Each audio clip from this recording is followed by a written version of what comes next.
نبی کریم صلی اللہ علیہ وسلم کے صحابہ کی ایک گریڈیشن ہے، اور ہمیں اس گریڈیشن کو ہمیشہ ملحوظ خاطر رکھنا چاہیے۔ اس کو آپ حضرت خدیجہ کے سٹیٹس سے سمجھیں۔ نبی کریم صلی اللہ علیہ وسلم عمر بھر حضرت خدیجہ کو یاد فرماتے رہے، لیکن ایک فطری جو اللہ نے رکھا ہے، ایک جذبہ سوکناپے کا عورت کے اندر، کہ عورت اپنی سوکن کو برداشت نہیں کرتی۔ حضرت خدیجہ رضی اللہ تعالی عنہ باقی ازواج کے لیے لیونگ سوکن نہیں تھی، ایک فوت شدہ اللہ کو پیاری ہو جانے والی سوکن تھی، لیکن روایات سے پتہ چلتا ہے کہ اس وقت جو موجود بیویاں تھیں ان میں آپ کی فیورٹ حضرت عائشہ تھی، اور ظاہر ہے باقی بیویاں ان سے سوکن سمجھتی ہوں گی ان کو۔ اس کے ثبوت قرآن مجید سے بھی ملتے ہیں کہ ان کے اندر سوکناپا کا تھا معاملہ، یہ سورۃ تحریم اس کی گواہ ہے۔ پھر حضرت عائشہ رضی اللہ تعالی عنہا کے سامنے بھی نبی اکرم صلی اللہ علیہ وسلم مختلف مواقع پر حضرت خدیجہ کو یاد کرتے تھے، اور حضرت عائشہ کو وہی برا لگتا تھا نیچرلی، اور وہ کوشش کرتی تھی کہ میں حضور صلی اللہ علیہ وسلم کی ایسے خدمت کروں اور ایسے میں حضور صلی اللہ علیہ وسلم کو سکون پرووائڈ کروں کہ آپ کو خدیجہ بھول جائے۔ لیکن نبی کے صلی اللہ علیہ وسلم پھر بھی حضرت خدیجہ کو یاد کرتے تھے۔ پتہ چلتا ہے روایات سے کہ حضرت خدیجہ رضی اللہ تعالیٰ عنہ چھوٹے قد کی تھی، اور ظاہر ایک بوڑھی خاتون تھی، 40 سال کی عمر میں تو ان کا نکاح ہوا نبی اکرم صلی اللہ علیہ وسلم کے ساتھ، اور جب وہ اس دنیا سے تشریف لے گئی تو ان کی عمر 65 سال تھی، 65 سال تھی سوری۔ تو حضرت عائشہ اس کے مقابلے میں ایک جوان خاتون تھی، اور جوانی میں حضور صلی اللہ علیہ وسلم کو، اور یہ واحد اہلیہ ہیں نبی اکرم صلی اللہ علیہ وسلم کی جو ورجن تھیں، باقرہ تھیں، میڈن تھیں۔ باقی سب کی سب جو ہیں وہ تو متعلقہ یا بیوہ خواتین ہیں۔ تو حضرت عائشہ کو برا لگتا تھا، تو ایک موقع پر حضرت عائشہ نے نبی کریم صلی اللہ علیہ وسلم سے کہا کہ مجھ میں کیا کمی ہے کہ آپ کو ابھی تک وہ چھوٹے قد والی ڈھنگنی جو ہے وہ یاد آتی رہتی ہے۔ تو نبی کریم صلی اللہ علیہ وسلم نے کہا کہ عائشہ مجھے خدیجہ کے بارے میں کچھ نہ کہا کرو، اس لیے کہ اس نے میرا ساتھ اس وقت دیا تھا جب میرا ساتھ دینے والا کوئی نہیں تھا۔ تو حضور صلی اللہ علیہ وسلم کے وہ ساتھی جنہوں نے آپ کو اس وقت ساتھ دیا جب آپ کا ساتھ دینے والا کوئی نہ تھا، ان کا تو مقام بہت اونچا ہے، کوئی ان کے مقام کو کبھی نہیں پہنچ سکتا۔ صحابہ کرام میں سے بھی ان کے مقام کو نہیں پہنچ سکتے۔ پھر 10 صحابہ وہ ہیں کہ جن کو نبی اکرم صلی اللہ علیہ وسلم نے اسی دنیا میں جنت کی خوشخبری دے دی، ان کا ایک سب سے اونچا مقام ہے۔ پھر ان 10 میں سے بھی ان کو عشرہ مبشرہ کہتے ہیں، مبشر خوشخبری دینے والا، مبشر خوشخبری دیا گیا۔ عشرہ مبشرہ 10 جن کو خوشخبری دے دی گئی۔ ان میں سے بھی جو 4 خلفائے اربعہ ہیں، چار خلفاء آپ کے، ان کا مقام سب سے اونچا ہے، اور ان کے درمیان بھی جو گریڈیشن ہے وہ جو پہلے ہے وہ سب سے اونچا ہے، پھر دوسرے جو ہیں وہ حضرت عمر رضی اللہ تعالیٰ عنہ، پھر نیکسٹ ہیں، پھر حضرت عثمان نیکسٹ ہے، پھر حضرت علی رضی اللہ تعالیٰ عنہ بھی ان سے نیکسٹ ہے۔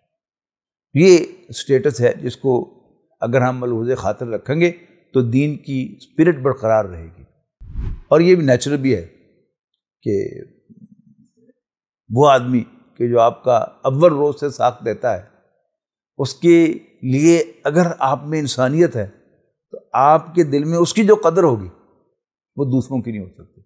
تو نبی اکرم صلی اللہ علیہ وسلم تو انسانیت کا معراج تھے، لہذا وہ جو اولون السابقون الاولون ہیں، ان کی نبی اکرم صلی اللہ علیہ وسلم نے ایک خاص حیثیت جو ہے وہ رکھی ہے، اور یوں کر کے پھر وہ صحابہ کی گریڈیشن جو ہے پائی جاتی ہے۔ پھر نبی اکرم صلی اللہ علیہ وسلم کی حیات طیبہ میں جو پہلا مارکہ ہے، جنگی مارکہ، غزوہ بدر، غزوہ بدر کے تمام جو شرکاء ہیں ان کو بھی مغفورون قرار دیا ہے نبی کریم صلی اللہ علیہ وسلم نے.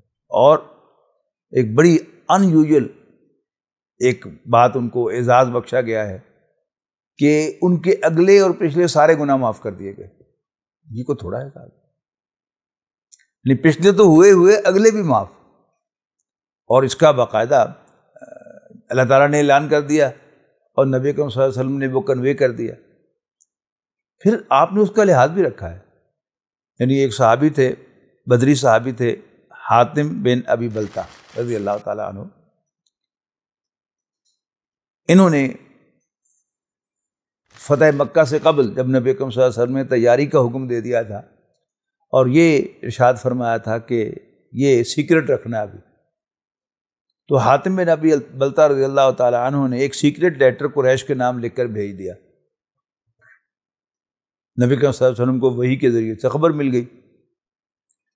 آپ نے 2 صحابہ کو بھیجا، میں جو قیادت تھی اس وفد کی وہ حضرت علی کے پاس، کہ فلاں جگہ پر ایک عورت سفر کر رہی ہے مکے کی طرف، اس سے ایک خط لے آؤ. تو حضرت علی وہاں پہنچے تو بالکل عورت نظر آئی تھی. آپ نے پوچھا کہ تمہارے پاس کوئی خط ہے؟ دے دو. نے کہا لا حول ولا قوت، میرے پاس کوئی خط نہیں. تو حضرت علی نے کہا کہ مجھے خبر دی ہے اللہ کے رسول صلی اللہ علیہ وسلم نے، اور وہ سچے انسان ہیں، اگر تم شرافت سے خط نہیں دو گی تو پھر میں تمہاری تلاشی لے کر خط برآمد کروں گا.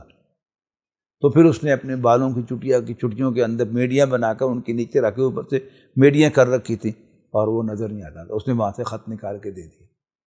خط لایا گیا، مسجد نبوی میں کھولا گیا سب کی صحابہ کی موجودگی میں، تو وہ خط حاتم بن ابی بلتہ کا تھا. حضرت عمر نے فرمایا کہ اللہ کے رسول اب مجھے اجازت ہے منافق کی گردن اڑا دو. بدری ہے. کیا مطلب؟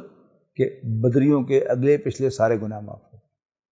پھر ایک اور گریڈ ہے، وہ 1400 صحابہ جنہوں نے صلح حدیبیہ کے موقع پر، صلح حدیبیہ سے پہلے نبی اکرم صلی اللہ علیہ وسلم کے ہاتھ پر بیعت علی الموت کی تھی کہ ہم مر جائیں گے لیکن آپ کے ایلچی عثمان ابن عفان رضی اللہ تعالیٰ عنہ، یعنی حضرت عثمان رضی اللہ تعالیٰ عنہ کے خون کا بدلہ لیے بغیر نہیں جائیں گے.